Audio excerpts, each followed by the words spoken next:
हाँ, बिल्कुल जनता देख रही है और जनता तय करेगी सुरेंद्र जी की कौन बचकानी बात कर रहा है और कौन सयानी बात कर रहा है। अब मैं बताता हूं, आपने कहा कि अगर आरोप है तो जांच कर लें। अरे मैं पूछना चाहता हूं, जांच तो उस कंपनी के खिलाफ चल रही है। आप भारत के संविधान का कोई क्लॉज या भारत का कोई रूल बता दीजिए जिसमें भारत की जेपीसी किसी ऐसी विदेशी कंपनी को जो भारत में काम ही ना कर रही हो बुला सकती हो। क्योंकि आपने कहा कि आपको एलआईसी, एसबीआई, सेबी पे भरोसा नहीं है, तो फिर स्रोत सिर्फ हिंडनबर्ग है। हिंडनबर्ग एक विदेशी कंपनी है जिसका भारत में कोई लेना देना नहीं है। तो हिंडनबर्ग को किस नियम के तहत यहां बुलाया जा सकता है और वो आएगी, यह कहना अपने आप में एक ऐसा शब्द है सुरेंद्र जी, शायद इसीलिए देश की कुछ विधानसभाओं ने बाल बुद्धि शब्द को असंसदीय घोषित कर दिया है। अब दर्शक स्वविवेक से निर्णय ले।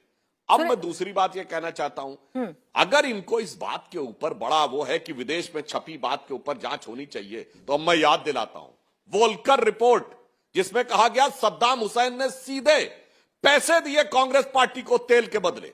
और ये छोटी मोटी बात नहीं, आपके नटवर सिंह को इस्तीफा देना पड़ा इसके लिए, विदेश मंत्री थे। करवाई जांच, करवाएंगे जांच। अब आपसे कहता हूं, मित्रों Keynes archive KGB and the world part 2, उसमें लिखा हुआ 70 के दशक में केजीबी से सीधे पैसा आता था कांग्रेस पार्टी को। करवाएंगे जांच, चाहते हैं जांच करवाना। यवेल्ना एल्बर्टस, केजीबी की चीफ, उसने अपनी किताब में लिखा हुआ है, मैं अब मेरे वाक्य नहीं है, उसने सोनिया जी के बारे में जाने क्या क्या लिखा है, एजेंट थी और ये थी। ये जांच करवाने योग्य है क्या? क्या बात करने लगते हैं? In conversation with A crow, जो कि सीआईए का एक ऑफिसर लिख रहा है कि लाल बहादुर शास्त्री जी की हत्या कैसे हुई, वो जांच करवाने लायक है क्या? जेके गैल्ब्रिथ, जो कि एम्बेसडर था यूएस का नेहरू जी के जमाने में, नेहरू जी और कैनेडी के बीच में क्या क्या बातें हुई, शर्मसार करने वाली बातें उसने लिखी है, ये जांच करवाने लायक है क्या? अगर आप ऐसे कहेंगे, श्वाइजर्स एलेस्टेटे, स्विट्जरलैंड का अखबार, नवंबर 1991, स्वर्गीय राजीव गांधी जी की फोटो के साथ दिखता है कि उनका स्विस बैंक में अकाउंट है, 1.87 बिलियन स्विस फ्रैंक है। जांच करवाने लायक है क्या? सब पे जांच होगी क्या? विदेश में कुछ भी छप जाएगा?